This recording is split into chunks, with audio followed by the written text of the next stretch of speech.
I do some consulting work on American feeling in the room was Don't ever say to her that what about the shower? Introductory discussion on the ethical We laugh. more of a community. We're trying to took back over. Currently doing in autism.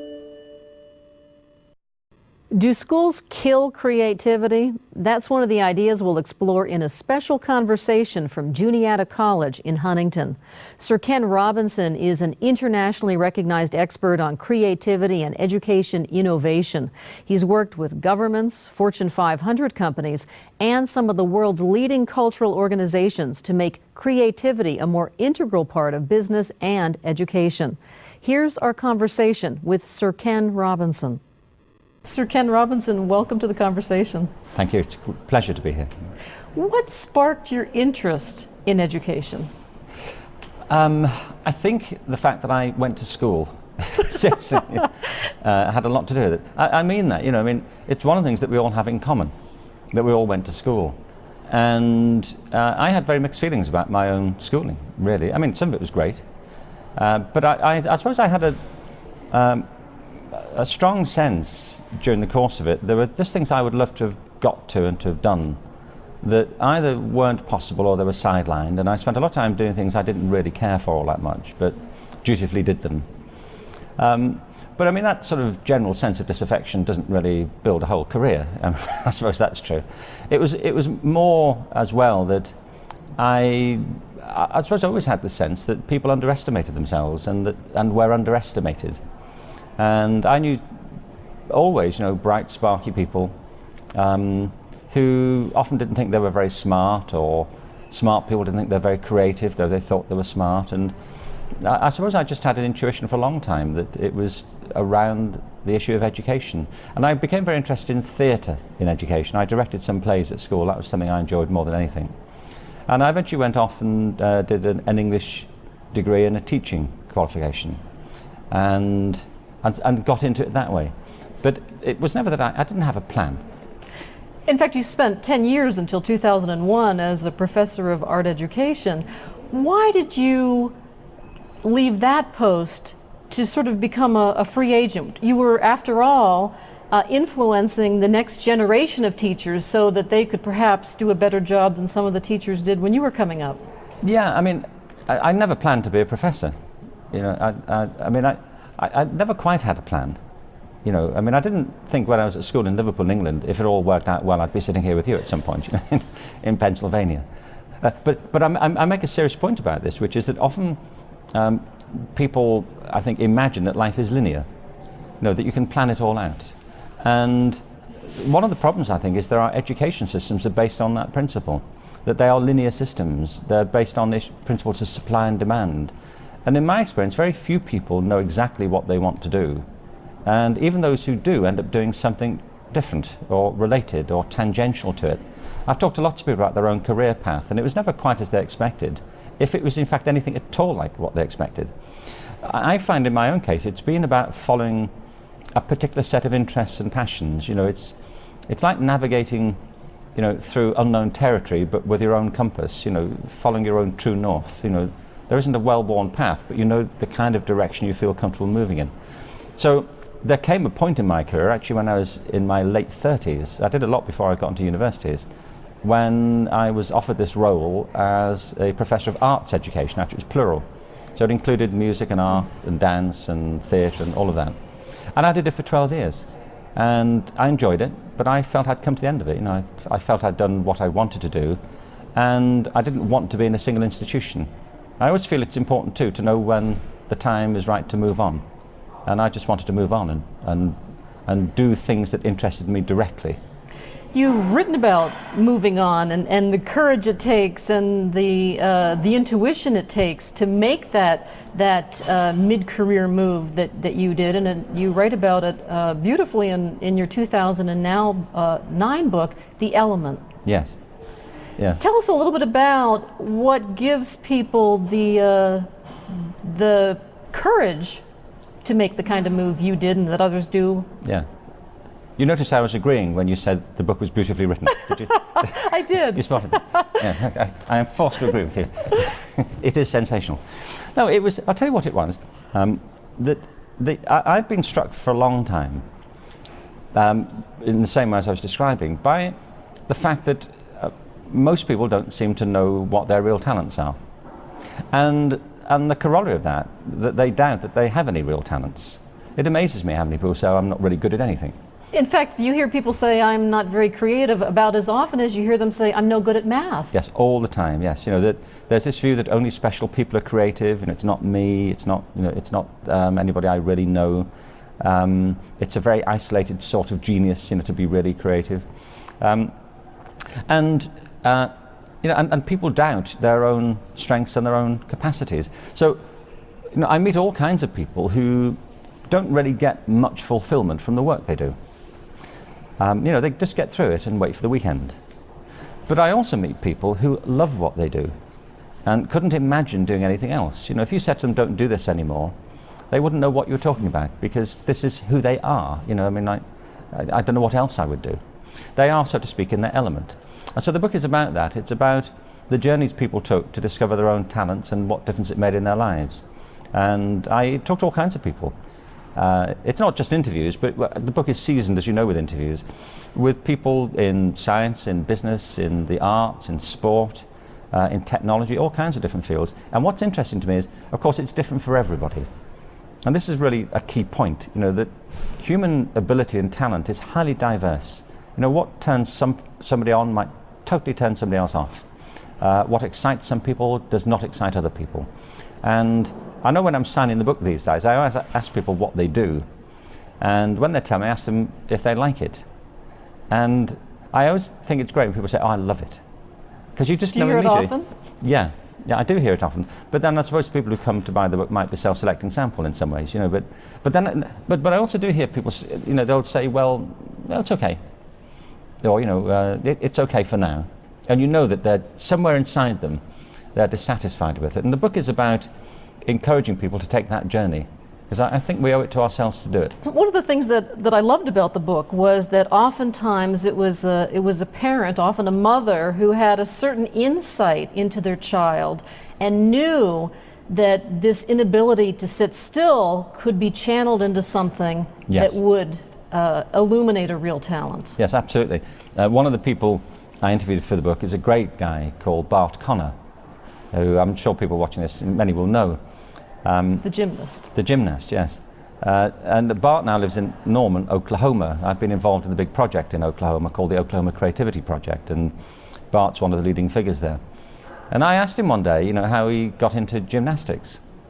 And it was very interesting. He said that when he was very young, I think 6 or thereabouts, he said he found that he could walk on his hands as easily as he could walk on his feet.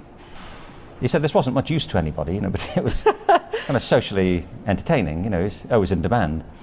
And then he found that he could walk up and down stairs on his hands. And he said again, I didn't see a future in it, I just liked doing it. But his mother talked to the school and took him to the local gymnastics center in his hometown of Morton Grove, Illinois. And he said when he walked into the gymnasium, for him it was like a mixture of Santa's grotto and Disneyland. I said, well, in what way? He said, well, it was intoxicating for me. You know, there were wall bars, ropes, trampolines, vaulting horses. Now this passion thing is interesting, you see, because I was saying recently, I mean, I don't get that feeling when I walk into a gymnasium. You know, I don't find it intoxicating. I need to get intoxicated if I walk into a gymnasium. I need to recover from the whole experience. But he loved it. And he went every day. And 10 years later, or so, he walked onto the mat at the Montreal Olympics representing the United States and the male gymnastics team. He went on to be the most decorated male gymnast in American history. He's married now to Nadia Comaneci. They live in Norman, Oklahoma, and they are leading figures in the world Special Olympics movement. Now, there's several things I take from this story. I mean, one is that Bart couldn't imagine his life any more than Nadia could without gymnastics. It's not like they were doing this because they couldn't think of something else. You know, it resonated deeply with them. It's who they are. But the second thing is that Bart's mother could have said to the 8-year-old Bart, will you stop it with the hands thing? Stop fooling around and get on with what you're meant to be doing. And many people do that. And many parents do that. Many do. But what she recognized was there was something here that defined him. And many of the people I interviewed for the book found themselves as children doing things, drawn to things. Matt Groening, who started The Simpsons, he said, well, all the time Bart was walking around on his hands, Matt, who didn't know him, was spending his time doodling on his textbooks. He said, I was always drawing little cartoons everywhere. He said, I didn't see a career in it. I just loved it. I couldn't stop myself doing it. And he got in with some people who also loved drawing and eventually started his own cartoon strip. But that's how it began. He said in the book, I imagined that my life would probably be working in a warehouse somewhere and in the breaks doing cartoons. He said, I didn't think I was going to make a living from it. I just loved doing it. And part of what you bring up is the fact that his doodling on his book isn't something that most teachers worldwide would have picked up on and said, Matt Groening has something here. No. In fact, you've looked at school system, education systems around the planet, and you say they all have the same hierarchy of subjects. Yes. The math and the language and the humanities and the arts always at the bottom. Yes. How did it come to be that way? I think it's two reasons. And I'm being modest here, you understand, Patty. I know. As a matter of fact, it's two things. No, one of them is that, and it's always worth remembering it, that public education systems, that's to say that are free and compulsory, are a relatively recent development. Relatively. I mean, most countries didn't have these mass systems of public education much before the end of the 19th century. And before that, if you want to be educated, you had to be able to afford it, or you weren't educated, or you had to know a Jesuit or two, who would take you in. But mass education was really a function of mass industrialism. It came into being to meet the needs of the Industrial Revolution. And the system was crafted to some extent in the image of industrialism. It's a very linear system. It's about conformity. It's about standardizing. There's a presumed workforce in there. The assumption was that very few people would go to college because we didn't need many people to do professional work. Most people would be doing blue-collar and manual work. So it was a tapering system. There was a small group of universities and a very big base of elementary education. And part of the reason for the hierarchy in schools is an idea of utility. People were being told this all the time at school. Well-meaning parents saying, don't do that, you won't get a job if you do that. Don't do music, you won't be a musician. Don't do art, you won't be an artist. You can't make a living doing that. You'll never make a living doing that. And, but do this. But the other thing that interests me is that people never said, and don't say, don't do math, you won't be a mathematician. Because there is an assumption that some disciplines in schools are more rigorous and more important intellectually. And that's something I campaign against very strongly. I always say that to people, who think that math or science are harder than dance or music. I said, you try it. You try performing in a ballet properly. Take it to the same level. But at the same time as arguing for that, I'm also very keen to say this too, and argue equally for it, that one of the other casualties in this is the teaching of math and science. Because creativity, as I think of it, and passion and a sense of vocation and calling aren't limited to the arts disciplines. I know people who are just as passionate, just as creative in chemistry, in physics, in biology, in calculus. I have them in the book. It's about diversity. But the problem is, the school system is about conformity. And for some people, it means the thing they're good at isn't valued at all, and they never even discover it.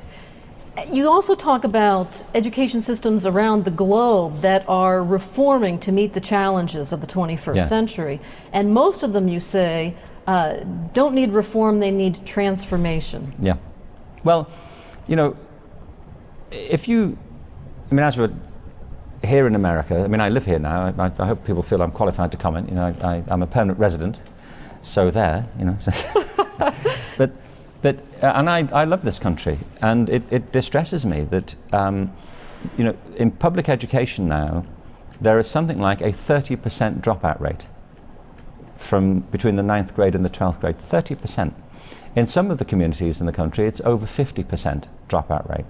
Well, at that point, you can't blame the kids. You can't say, oh, well, there's 30% of kids cannot be educated. That would be a ridiculous proposition. There's something wrong in the system. And this is, I think, at the heart of it, that I'm not criticizing teachers or schools or school principals. They have a really challenging job to do. The problem is the system. It's the way it's constructed. And at the moment, a lot of the efforts at reform in schools are being driven in the wrong direction. They're being driven by this obsession with standardized testing. And I think it's because policymakers, some of them, confuse,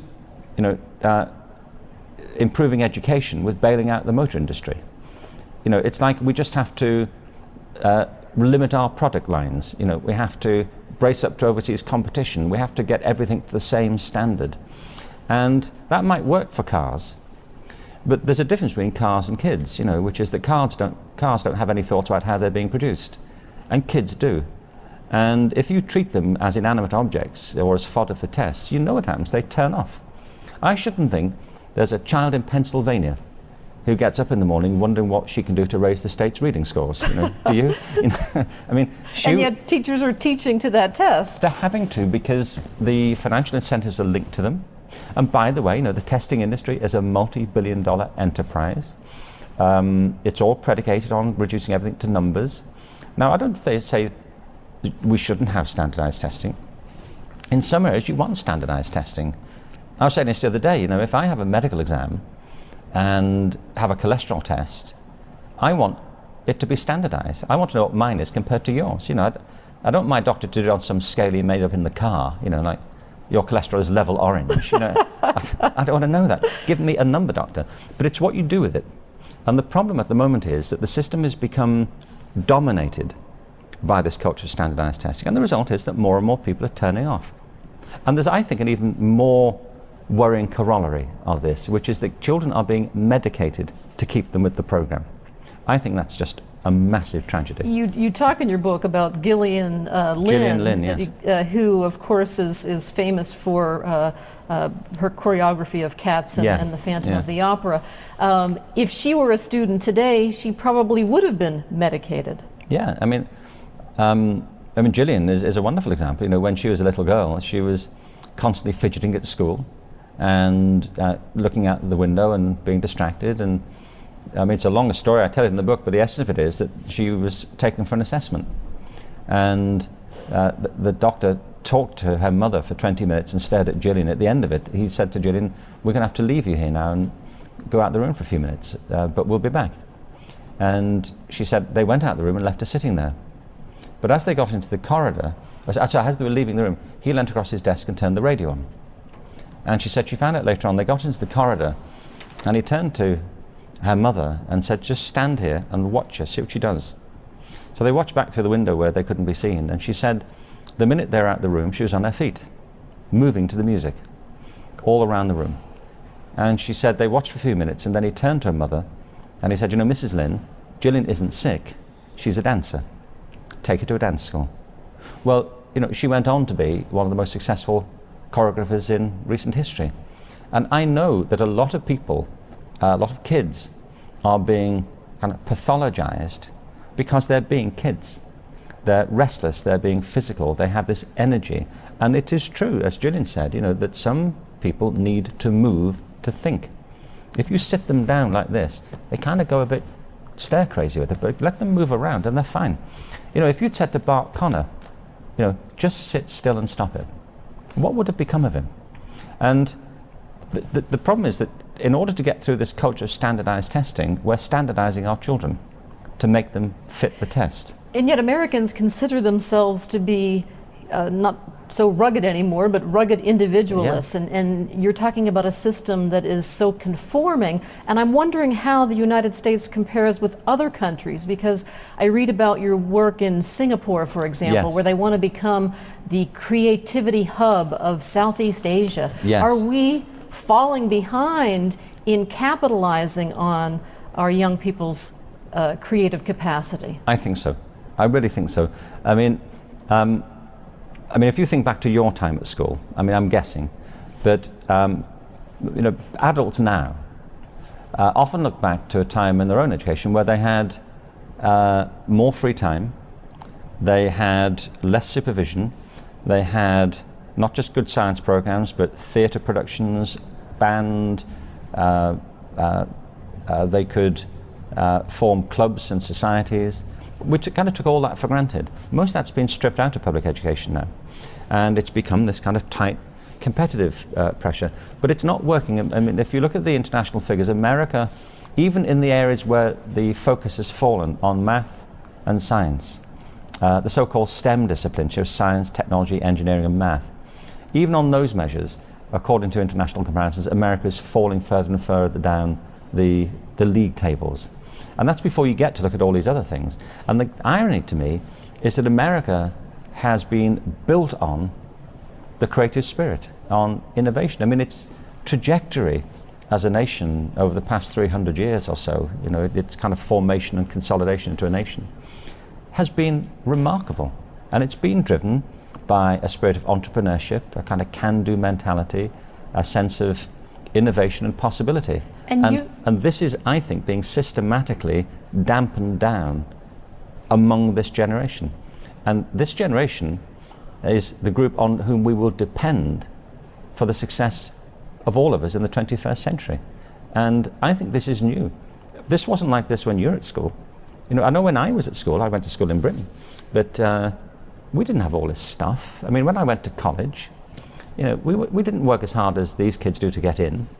We didn't work as hard when we were there. Maybe I'm just speaking personally now, but, you know, and when we came out, if you had a college degree, you had a job. You had a job like that. It was like Willy Wonka's golden ticket. Not now. There are plenty of kids leaving really good universities in this country and going home because they can't find work. You know, it's like the wrapper the chocolate came in now. And it's not because degrees are worse or because the kids are less smart. None of that's true, I think. It's because the world has changed. There are far more people with degrees chasing jobs. The population of the Earth doubled in the past 30 years. And so what is true is that other countries are trying to do this too. And some of them are much more determined about it, and they're making better sense of it, I think. Singapore isn't, I think, a model, and you can't compare Singapore as a country to the United States. I mean, Singapore is a city, effectively. It'd be like comparing Philadelphia, you know, to the United States. But they recognize that the future of their community depends on human resources, not natural resources, and they're making determined efforts to make the best of them. They have a long way to go, but they're doing it. And in America at the moment, the best so far that's being produced is No Child Left Behind, which always struck me as a superb piece of irony, since it's leaving millions of children behind. And yet, if you look at reports, in fact, the most recent one indicates that math scores and science scores are up as a result of No Child Left Behind. In some areas, but what price are we paying for it? You know that that statistics can tell you most things, and you know, some schools are managing to maintain their scores by keeping some kids out of the list, finessing it, and you can't blame them because their money depends upon it. But look at the waste of talent that's happening along the way. You know, I mean, who knows how many other talented people have become disenfranchised, you know, devalued by this whole process. I think we pay too high a price for it. But the irony, it seems to me, Patty, really, is that all the evidence is that kids do better at all these things when their real interests are engaged. Teaching to the test, of course, is stifling to the children, but you say evidence proves that it's also very stifling to teachers. You've talked about this, and in fact, your TED Talk, Yes. Innovative Ideas, a web program that is very, very popular, has received, I think, somewhere in the neighborhood of 8 million hits. Is that so? People are interested in this, and I'm wondering how teachers respond to your message. Really strongly. The TED Talk, I gave this in 2006, and it's on YouTube, as you say. It's 18 minutes of distilled wisdom, frankly. But I think it's been downloaded between 3.5 and 4 million times. But the higher figure is correct because it gets shown at conferences and meetings. I know, I get emails about it all the time. I don't know what, the real figure may be 20 times that. Mind you, my son showed me a video on YouTube recently, which is 90 seconds long. It's of 2 kittens that look like they're having a conversation. And that's been downloaded 20 million times, you know, so, so I'm not getting carried away, you know. I mean, kittens still win. But actually, it gets downloaded a lot by parents and by teachers, by business people, and it gets shown a lot at education conferences. I speak to education conferences all over the country, and I know that that what I'm saying represents the views of maybe a majority of teachers and educators in the country. They don't like this either. They feel it's stripping them of their professional skills and integrity. You know, most people, I mean, there are good and bad at every job. You called it teacher proofing, I think. It's exactly, that's what it's like it's turning them into machine minders. And you know, that's always the assumption that people too readily make, is that we improve education by making it teacher proof. So we just tell them what to do and they do that. But then they become demoralized by it. And actually, you know, if you think back to your own education, or anybody watching or listening to this, what you remember about your time at school is probably not the curriculum, probably not the exams, it's the teachers, the people you had these relationships with who turned you on or turned you off. And it's why, to go back to the beginning, you're right, a lot of the people I interviewed for the book look back at particular teachers. Or it could be a friend or a parent, but somebody who is a mentor to them. Somebody who did what Bart Connor's mother did, who looked into their eyes and realized there was something happening here that they should encourage. And the thing is, you don't know quite what the outcomes are likely to be, but you do know that if you invest in people's natural talents, something good will come of it. Sir Ken Robinson, thank you so much for talking with us. It's a pleasure. Thank you very much. I hope you enjoyed our special conversation from Juniata College with Sir Ken Robinson. Comcast subscribers can watch this program anytime on Penn State On Demand. Find out how through our website, conversations.psu.edu. You'll also find information on Sir Ken's TED Talk. I'm Patty Satalia. Join us for our next conversation from Penn State. Production funding provided in part by the Corporation for Public Broadcasting and by viewers like you. Thank you. This has been a production of WPSU.